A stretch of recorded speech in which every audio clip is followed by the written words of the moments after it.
Cefaleia é o nome científico que se dá para a dor de cabeça. São vários tipos, mais de 150. A mais frequente é a cefaleia tensional, também chamada de tipo tensional. Vamos ver suas características, as diferenças dela para a enxaqueca e saber quando devemos recorrer a um médico. Estudos de especialistas indicam que todos nós, em algum momento da vida, pode ter uma dor de cabeça. Em primeiro lugar, é preciso saber identificar se a dor de cabeça é primária ou secundária. Felizmente, a avassaladora maioria das dores de cabeça são aquelas chamadas primárias. A avassaladora maioria quer dizer 99%.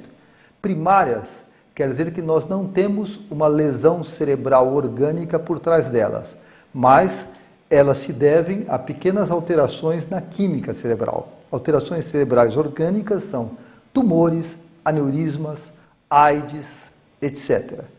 Alterações bioquímicas são as duas cefaleias muito frequentes. A mais frequente de todas, que é a cefaleia do tipo tensional, e a outra que chama-se enxaqueca. Essas são as cefaleias primárias. A cefaleia secundária é então aquela causada por uma outra doença ou condição, a exemplo de tumores cerebrais, infecções, sinusites, meningites, etc., doenças das artérias como aneurismas e isquemias, doenças que acometem olhos, nariz, ouvido, dente, seio da face e ainda por traumas cranianos ou do pescoço, consequências de acidentes de carro, batidas na cabeça, entre outras causas. Nesses casos, se pressupõe que, tratando a causa, seja uma gripe, um tumor, uma infecção, a cefaleia pode ser resolvida e não voltar mais. Agora, a dor que vem e volta e que é frequente, que interrompe atividades e que incomoda a pessoa, ela precisa ser diagnosticada e tratada. Isto não é normal, tem que ser verificado. A maioria dos diagnósticos, felizmente, são de cefaleias primárias, como a enxaqueca, como a cefaleia tensional, e é preciso abordar o quadro das dores de cabeça de uma maneira preventiva, para se fazer coisas para evitar que venha dor de cabeça e não tomar analgésico só na hora da dor, quando ela aparece. A partir de agora, vamos conhecer mais detalhes sobre a cefaleia do tipo tensional, a mais comum e frequente das dores de cabeça. A cefaleia tensional, ela é tão comum, que muitas pessoas, quando vão no médico, o médico pergunta: escuta, o senhor, a senhora tem dor de cabeça? Ah, doutor, eu tenho aquela dor normal. Como dor normal? Aquela dor normal. Ou seja, a cefaleia do tipo tensional, o que caracteriza a cefaleia do tipo tensional é a característica da história, da dor. Às vezes acontece de ter dor de cabeça umas 2 vezes por mês, às vezes 3 ou 4 vezes por mês. Vamos conhecer agora os principais sintomas da cefaleia tensional. Preste atenção para ver se você se identifica com este quadro. É uma dor de cabeça incômoda, ela não é forte, ela é leve ou moderada. Em geral, ela dói dos 2 lados da cabeça. Em geral, ela não pulsa. A pessoa fala: nossa, parece que eu tenho um peso. Ou ela queima, doutor, parece que está queimando. Então, ela é dos 2 lados da cabeça, em peso, não é forte e não piora com atividades físicas. A mulher tem enxaqueca, o homem tem enxaqueca, sabe, se ele der uma corridinha, abaixar-se, aquilo fica terrível. A cefaleia tensional, não. A cefaleia tensional pode não apresentar uma dor muito forte, não é incapacitante, porém é uma dor de cabeça que prejudica bastante a vida diária e registra grande impacto também no universo do trabalho. A dor de cabeça em si, para faltar no trabalho, a gente tem lá as responsabilidades, acaba não faltando, mas ela gera uma irritabilidade, uma falta de paciência no lidar com as pessoas, com as coisas do dia a dia, tomar as decisões que tem que tomar. Então, afetava bastante a minha produtividade. A cefaleia do tipo tensional pode se manifestar no indivíduo de maneiras diferentes em termos de frequência. Vamos ver como ela, em geral, é classificada. A cefaleia tensional pode ser infrequente, pode ser frequente. Então ela pode vir e voltar várias vezes e ela até pode aparecer todos os dias, o que não é raro também. Para ficar claro, vamos ver um exemplo de cefaleia tensional infrequente. É aquele indivíduo, por exemplo, que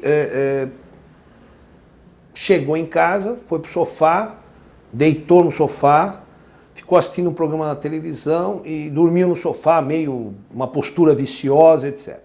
Ele acorda com uma dor no pescoço, uma dor na fronte, Às vezes não toma nada, vai tomar um banho, acabou. Isso é uma cefaleia do tipo tensional. Infrequente, deflagrada por uma postura viciosa. Já na cefaleia tensional frequente, a pessoa tem dor de cabeça de 1 a até 15 dias por mês. Um exemplo: quem atende o telefone segurando com o pescoço, secretária, telefonista, vira-se para o computador num dia mais tenso, pode apresentar dor de cabeça. Então, nós temos na classificação da cefaleia tensional a infrequente, a frequente e a mais grave delas, a crônica.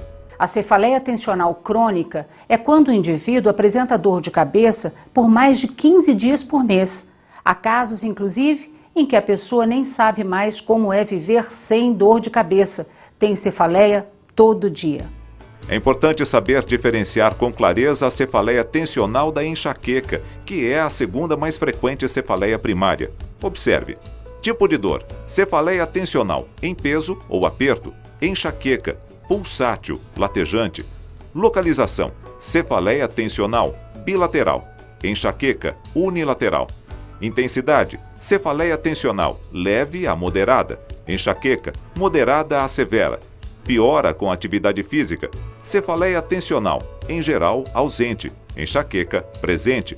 Náuseas e ou vômitos. Cefaleia tensional, ausente, enxaqueca, presente. Alterações visuais, auditivas. Cefaleia tensional, ausente ou apenas uma delas. Enxaqueca, podem estar presentes, aura. Vale alertar que podem ocorrer as duas cefaleias, a tensional e a enxaqueca, numa mesma pessoa. Eu não sei quando tem uma dor de cabeça ou uma cefaleia tensional. Não sei qual a diferença entre as duas situações. 20% da população tem enxaqueca. 70% da população tem cefaleia do tipo tensional. Portanto, 0,2 vezes 0,7 dá 0,14. Portanto, 70% das pessoas com enxaqueca também tem de vez em quando uma cefaleia tensional. Uma questão meramente estatística. E, vamos dizer, 70%, 14% das pessoas que têm cefaleia do tipo tensional também tem enxaqueca. E, aliás, isso até motivou, vamos dizer assim, técnicas de tratamento de crise, né? Técnicas em que você chega para o paciente e fala: olha, se a tua dor for assim, assim, assim, você tem que fazer isto. Se a tua dor for assim, assim, assim, você tem que fazer aquilo. Ou seja, você vai fazer uma discriminação da dor e, baseado na discriminação da dor, você vai dar um tratamento A ou B. Olha, eu resolvi buscar a orientação médica depois de uma enxaqueca assim absurda. Eu já não mexia mais nenhum músculo de tanta dor que eu sentia pela cabeça e pelo corpo todo.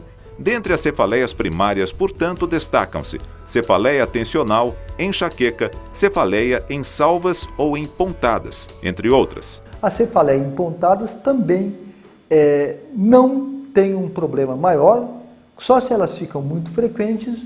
Se elas se tornam muito frequentes, o médico vai orientar uma terapia que é bastante simples. Mas, em geral, é uma cefaleia que não preocupa a cefaleia do tipo pontada. Para compreendermos melhor a abordagem de analgesia e dor, vale lembrar como se dá o mecanismo da dor no nosso organismo. As dores de cabeça, de uma maneira geral, trazem junto contraturas da musculatura da cabeça, da frente, do temporal, do occipital, pescoço, trapézio. Então é comum, em mais de 2/3 das pessoas que têm dor de cabeça, a presença de contratura da musculatura cervical, por exemplo, de dor no pescoço ou de dor na nuca. Então é uma coisa que é bastante comum. E a contratura tem a ver com postura, tem a ver também com preocupação, com tensão, porque da mesma forma, aquele mesmo processo faz com que exista uma contração, uma contratura da musculatura como um todo. Olha, os sintomas eu acho que varia de pessoa para pessoa, né? No meu caso, eu sinto muitas dores nos ombros, na nuca e no pescoço, né? Tanto do lado direito quanto do lado esquerdo. A cefaleia tensional pode acometer qualquer pessoa, mas é mais frequente em mulheres. Sabendo disso, devem lembrar de relatar a dor de cabeça também nas consultas regulares que fazem ao médico ginecologista. A cefaleia é uma queixa das mais frequentes no consultório de ginecologista, ainda que não se constitua na queixa que traz a paciente ao consultório de ginecologista. Em diferentes faixas etárias, na adolescência, na mulher no seu pleno período reprodutivo, na mulher adulta, na mulher no período de transição menopáusica, na pós-menopausa ou mesmo na mulher idosa. Essa é uma queixa muito frequente, que vem acompanhada de outros sintomas para os quais o ginecologista pode pensar a cefaleia como uma queixa relevante no contexto do que traz a paciente ao ginecologista. É importante entendermos melhor o mecanismo da dor, que é também um dos sistemas de defesa do organismo. A dor também serve de alerta. Todo esse processo também funciona por meio de disparos. Os neurônios, as células do cérebro comunicam-se através de disparos. Então esse disparo é que é anormal e que é importante saber o que está por trás disso. Se é uma predisposição até genética, se existe algum componente hormonal, alérgico, ambiental, do estilo de vida, do sedentarismo, quanto de exercício que a pessoa faz, do quanto de estresse, de sobrecarga que tem, de como é o sono. Então existem vários fatores que podem propiciar, que podem alavancar, agravar a dor de cabeça. Vale ressaltar que a questão da psicopatologia também pode estar associada a quadros de cefaleia tensional crônica, ou seja, pessoas com depressão, ansiedade, síndrome do pânico e outros transtornos têm maior risco de desenvolver quadros crônicos de dor de cabeça. Então, as áreas do cérebro relacionadas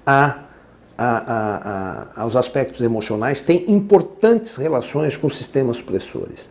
É por isso que a psicopatologia é talvez o elemento que mais potencializa a transformação de padrões eventuais de dor em padrões crônicos de dor.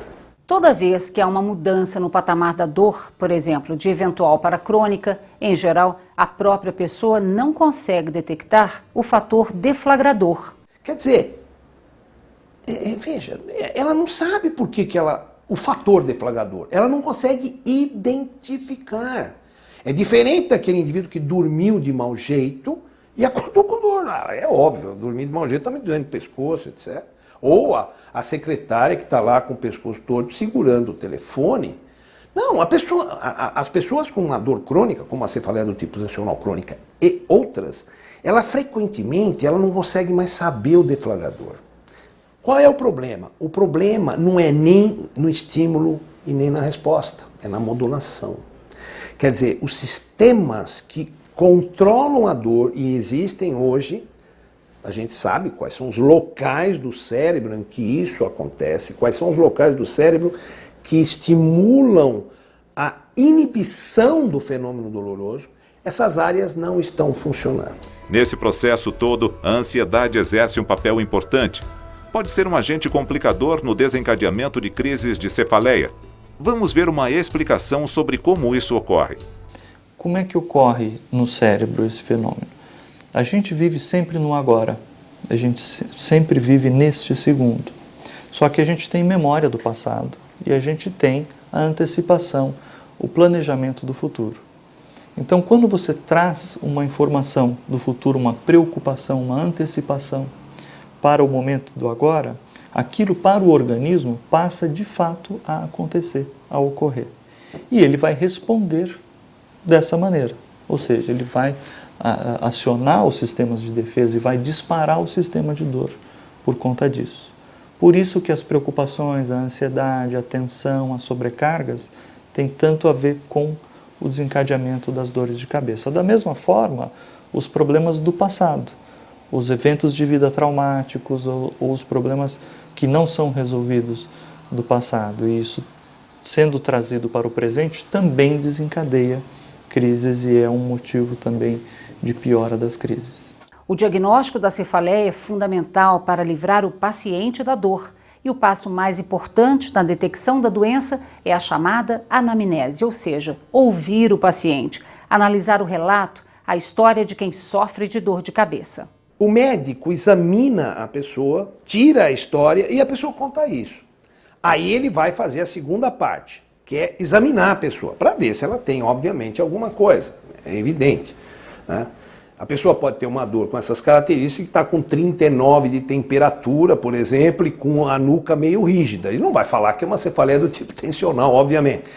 Mas, de maneira geral, a pessoa não tem outros sinais. Ela não tem febre, ela não tem alterações visuais, ela não tem paralisia do corpo. Convém ressaltar que enxaqueca é um diagnóstico eminentemente clínico. Outras dores de cabeça secundárias podem se revestir com características de cefaleia tensionais. Por exemplo, uma cefaleia com um distúrbio de articulação temporomandibular. A característica da cefaleia da disfunção temporomandibular é a cefaleia tensional. Distúrbios de coluna cervical. É claro que nós nem devemos superdiagnosticar, achar que todo mundo tem isto, ou distúrbio de coluna cervical. Mas a cefaleia do tipo tensional leva o médico a ficar um pouco mais apreensivo no diagnóstico do que a enxaqueca. É importante também que o médico avalie se a pessoa apresenta a chamada cefaleia rebote, caracterizada principalmente pelo abuso de medicações. É aquela pessoa que tem uma dorzinha, toma um analgésico, tem uma dorzinha, toma um analgésico. Daqui a pouco, só a expectativa de ter uma dor, ela já toma um analgésico e ela vai criando o que a gente chama de farmacodependência.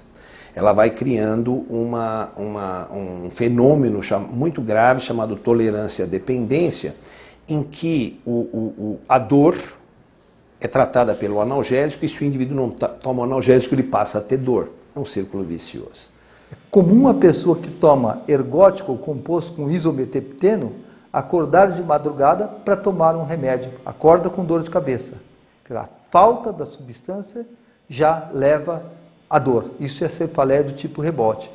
Toma novamente o ergótico ou o isometepteno, melhora a dor. Então nós precisamos fazer uma detoxicação dessa população, que não é pouco. No Brasil, 2 a 3%. A desintoxicação não é uma tarefa fácil. O paciente tem dificuldade em não tomar medicamento por um tempo determinado e ele deve seguir à risca a orientação médica para somente depois iniciar um tratamento adequado. Vamos então aproveitar e conhecer um pouco mais sobre as principais abordagens para tratar a cefaleia tensional. A pessoa que tem a cefaleia tensional do tipo episódico, ela toma o seu ácido acetil salicílico, o seu paracetamol, ou paracetamol com cafeína, vai resolver 1, 2 vezes. O limite que nós aconselhamos de tomar analgésicos para dor de cabeça é 1 por semana. Eu não me lembro a última vez que eu tomei analgésico para dor de cabeça, como muitas pessoas. Isto é o correto. Pode nem ser o normal, mas é o correto. Passou de 1 vez por semana, alguma coisa está errada.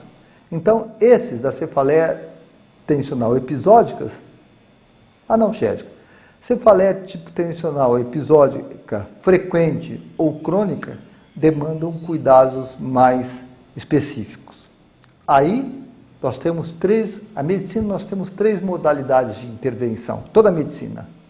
Nós temos modalidades farmacológicas, modalidades físicas, modalidades comportamentais. Vamos agora conhecer mais detalhes sobre cada uma das abordagens de tratamento, a começar pelo medicamentoso.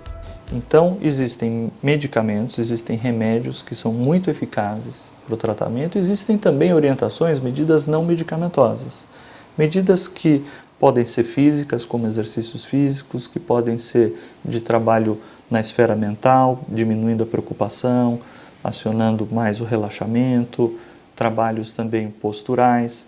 Existem alguns procedimentos que podem ser feitos também. A escolha da medicação adequada é importante, inclusive para evitar efeitos adversos e riscos para o paciente. Para aliviar a dor, podem ser utilizados, a depender do caso, na cefaleia tensional, analgésicos, anti-inflamatórios não hormonais, relaxantes musculares. Na enxaqueca, analgésicos, anti-inflamatórios não hormonais, antieméticos, triptanos, ergotamínicos. Há também medicamentos que ajudam a melhorar a tolerância à dor e modulam a sensibilidade. O ideal é, em caso de dúvida, sempre procurar auxílio e orientação do médico. Na cefaleia do tipo tensional, nós podemos usar então analgésicos ou antidepressivos tricíclicos. Mas o problema maior reside nas pessoas com enxaqueca que usam substâncias vasoconstrictoras. Por exemplo, ergotamina, que é banida em muitos lugares do mundo, ela, além de contrair artérias do cérebro, ela contrai coronária. Nós não sabemos quantos infartos do miocárdio são associados com abuso de ergotamina. Quem tem dor de cabeça, mas também sofre de pressão arterial ou doença coronariana, deve redobrar o cuidado na escolha dos medicamentos. Algumas têm vasoconstritor, não pode ser aplicado ao universo dos pacientes, existem algumas contraindicações. Cabe lembrar, por exemplo, os pacientes hipertensos, que estão em uso de tratamentos específicos para hipertensão arterial, que podem ter, por conta dessas medicações, algum prejuízo no curso do tratamento e, eventualmente, até sujeitos a ter episódios mais sérios. Também podem ser utilizadas na abordagem não farmacológica para a cefaleia tensional, acupuntura, terapia psicológica, técnicas de relaxamento. Cefaleia tipo tensional, nós podemos fazer abordagem comportamental, é muito útil. Existe uma técnica que fala biofeedback, retroalimentação biológica. Como nós treinamos a dirigir carros, tocar pianos, nós treinamos com pequenos equipamentos a pessoa a relaxar. E ainda podem ser utilizadas técnicas de terapia física para ajudar a aliviar a dor do paciente. Terapia física em cefaleia do tipo tensional, se houver muita rigidez no cal, existem aquelas dores de cabeça do tipo tensional que se associam com hipertonia da musculatura cervical e do ombro. Então a terapia física, calor, alongamento, também ajudam. Atividades que ajudem a relaxar a musculatura e a tensão e promover melhor equilíbrio também são recomendadas. O Pilates é um exemplo. Vamos ver alguns exercícios com a fisioterapeuta. Pode até fazer uma leve massagem, né, para soltar essa musculatura que fica tensa. Então já promove um relaxamento da musculatura junto com o alongamento também. Ela deve ficar sempre com uma respiração bem relaxante, bem tranquila. Esse movimento do pescoço, ele pode ser feito também, a pessoa pode fazer nela mesma, né? Em vez de